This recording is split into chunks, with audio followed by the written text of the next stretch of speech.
Hey, what's going on, everybody? This is Adam Burke from BangTheBook.com coming to you with my Monday MLB monologue. We've got 5 Mondays here until the Major League Baseball regular season gets underway. So I'll talk about a division on each Monday. Have to double up, obviously, with 6 divisions. But we'll start today with the American League East and some of my thoughts on that division. Over at BangTheBook.com, great stuff going on right now, including but not limited to Kyle Hunter's daily college basketball picks piece, Parker Michaels' daily NHL picks. We've got NBA stuff from Alan Moody and Admir Algic. We've got college basketball previews from Corey Pabst and Jonathan Willis. We've got golf previews, NASCAR previews, UFC, soccer, tennis, you name it. We've got it going on over at BangTheBook.com right now. Please make sure you head on over there and check that out. Good to be back with you after I dealt with a bout of pneumonia last week. Got back on Bang the Book Radio here on Friday. But then on today's show, on Monday's show, talked listener questions during the Monday mailbag and then also some college hoops with Kyle Hunter. So good show. Make sure you check that out. And in fact, you don't have to go far because you can get the segments right here on our YouTube page. Don't forget about my Tuesday 3-pack and my Thursday 3-pack, which I will be bringing back here this week. Also, we'll have videos this week from Brian Blessing and Kyle Hunter. So keep it tuned right here to our Bang the Book YouTube page. Finally, I'm going to try not to cough my head off during this segment. Still have some of that residual dry cough left from the pneumonia. So if I do cough here, I do apologize. But you know what? Happy to be back in front of the camera for you to give you some sports betting insight and analysis. And with that, let's go ahead and talk the American League East in the world of Major League Baseball. My MLB betting guide, I'm hard at work on that. That should be coming out here probably sometime next week, I would say. Getting sick obviously set me back a few days with that. So hoping to get that out to you here, if not late this week, early next week. A lot of great information. 30 season previews, MLB season win total previews for all 30 teams to go along with World Series futures odds, the pennant futures odds for both the American League and the National League, Home Run King, MVP, Cy Young, and also divisions, where I take a look at some value plays across all of those different areas in the baseball betting market. So really, really looking forward to that. Again, my apologies for the delay here with getting sick, but trying to get that out to you as fast and as accurately as we possibly can with a lot of free agents still out there, including one of the big ones in Bryce Harper. All right, so we take a look at the American League East here on this MLB Monday monologue. We'll go in alphabetical order here with these teams, beginning obviously with the Baltimore Orioles. Season win total of 60.5. They're plus 25,000 to win the American League, plus 2,500 to win the AL East, plus 50,000 to win the World Series. 11 more losses than any other team here for Baltimore. And look, it is very hard to bet on a team to lose 100 games. It's happened about once per season on average over the last 6 seasons. So Baltimore obviously deserving of that dubious distinction, but it's still a very hard thing to bet on.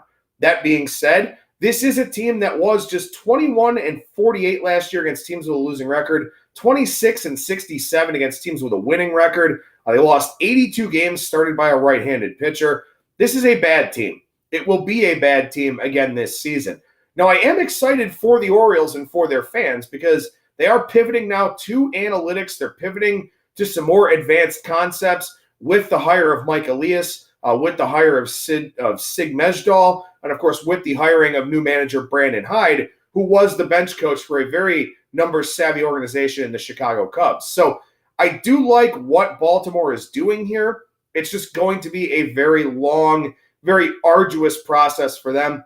I would certainly expect more pitching gains this season than hitting gains, which is generally the way it tends to go. When these teams pivot to analytics, it seems like it's a little bit easier to find some pitching and find some defense than it is to find some offense. So I would think Baltimore probably a under team on a regular basis here from a total standpoint. They're not going to win a whole lot of games. The bullpen's not very good, but I do think that under 60.5 wins would be the way to look with them. But again, as you'll see, I should say, in my betting guide, I give a pick on every team. Doesn't mean it's always the strongest pick. For Baltimore here, it does look like it's going to be a very, very long season. Excuse me. Talked about the Boston Red Sox here, the reigning World Series champions. Season win total 95.5.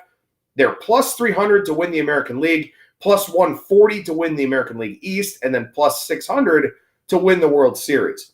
Look, this is the best offense in baseball. I don't think that comes as a shock to anybody. When you've got Mookie Betts, JD Martinez, Jackie Bradley Jr., Xander Bogaerts, Andrew Benintendi, all the part-time and platoon pieces that the Red Sox have, they are the best offense in baseball. That being said, I do have some concerns about this team from a pitching standpoint. Obviously, Chris Sale is elite and probably the best starter to never win a Cy Young, but he's had injury concerns, missed part of the tail end of last year. They put the kid gloves on him a little bit in the playoffs as well. You always have to worry about a guy like Sale, especially somebody with that high level of slider usage. David Price, is what he is. Rick Porcello, a big regression candidate in my estimation coming into this season. He is a guy that I will look to fade or play overs in his starts. Porcello last year, 23.5% strikeout percentage, best of his career, but just an 8.7% swinging strike rate. League average swinging strike rate for starting pitchers, 10.2%. So Porcello doing a good job getting strikeouts, not doing a good job getting swings and misses. Generally, I would look for regression with a guy like that as we head into the season. So Porcello will be a fade guy for me, certainly early on in the year and probably throughout the year as well. Now for Boston here also, I picked against them in all 3 rounds of the playoffs last year, a mea culpa for that. But they were a team that did overachieve in the base runs department by 9 games, according to that alternate standings metric over at Fangraphs. Now, what base runs is it's a context-neutral run differential formula to where you take the context out of the equation. What that means is that if you look at an inning that goes single, home run, strikeout, strikeout, strikeout, that's 3 runs. If that inning goes home run, single, strikeout, strikeout, strikeout, that's 1 run. A lot of times sequencing just is happenstance. There's not a whole lot of correlation year to year from a sequencing standpoint. So Boston did very, very well in their high leverage opportunities, both at the plate and in the field. Would expect some regression with that.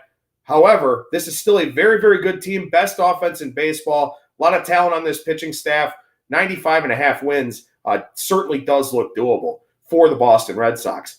How about the New York Yankees here? Season win total 96.5, plus 300 to win the American League, plus 110 to win the American League East, plus 600 to win the World Series.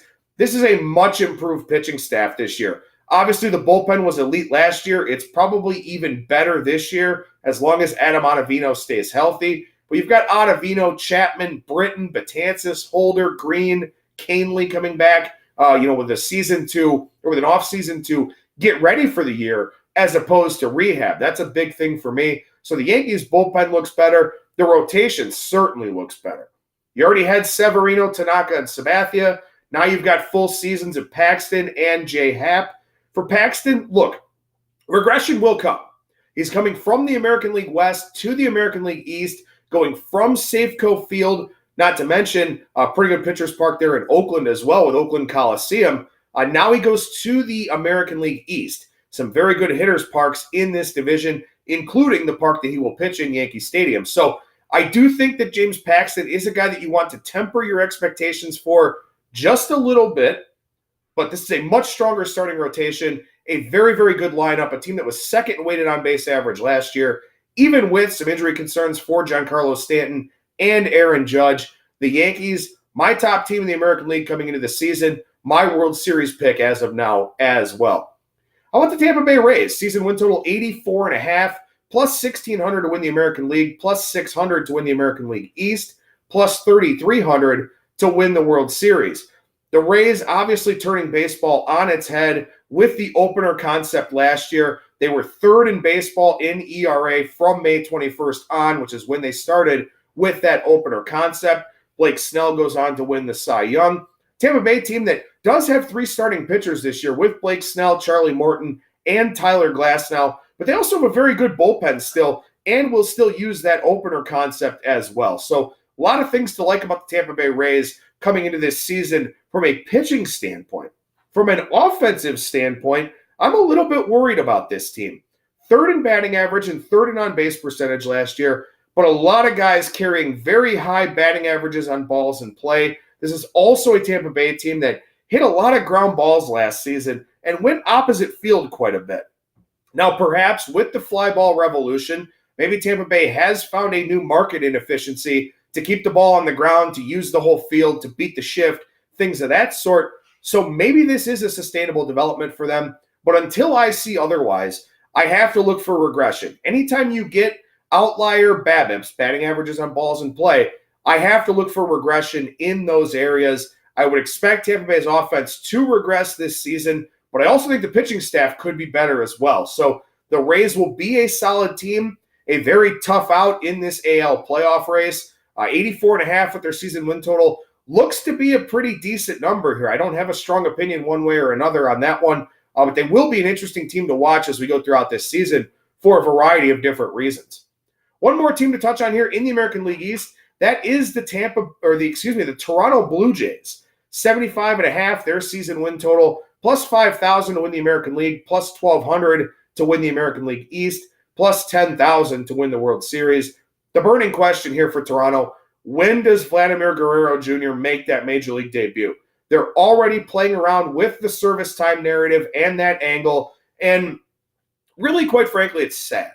The Toronto Blue Jays, a lot of money in those coffers, owned by the Rogers Communications Corporation, holding back a guy, suppressing his contract value. A little bit concerning, kind of speaks to why we're going to have a strike here at a labor stoppage in a couple of years. But we will see Vlad at some point. Who knows when that is? The Blue Jays will probably be well off the pace by that point in time. But as you look at this team, a lot of flaws. The offense is not great. They will be a low average, low on base percentage, high power team. So against pitchers that have bad command, I will take a shot with Toronto in some of those games, or at least look at the over, because they do have a lot of guys that hit the ball in the air and pull the ball. So they are looking to do that. They're looking to maximize their offensive potential that way. If they face guys with good command or ground ball guys, it will be very, very tough for the Blue Jays to compete in those games. They're also not a very good defensive team. So that won't help this pitching staff at all whatsoever. This is not a good pitching staff at all. Marcus Stroman with a strikeout decline last year, also an increase in his walk rate. Hopefully he gets back on track. But Aaron Sanchez, tough to see him getting back on track now. They've invested time and money into Clayton Richard, Matt Schumacher. It looks like it's going to be a very long year for this Blue Jays rotation. They'll be better off late in the season when guys like Sean Reed-Foley, Thomas Pannone, Julian Merriweather get a chance to be in the rotation. But for right now, things don't look great on paper for the Blue Jays. The bullpen doesn't really appear to be a strength either. This is a team that's a flyweight looking to punch up against some heavyweights in this division. I don't think it works out well for them. Toronto would be an underlook for me. But, of course, you can read a lot more in depth once I get that MLB season preview guide out here very, very soon. As I said, hopefully looking at doing that next week. So I'll be doing these Monday videos here on Major League Baseball, breaking down divisions as we go, as we get closer to the season here. And I'll be back tomorrow with a Tuesday 3-pack video. I'm Adam Burke for BangTheBook.com.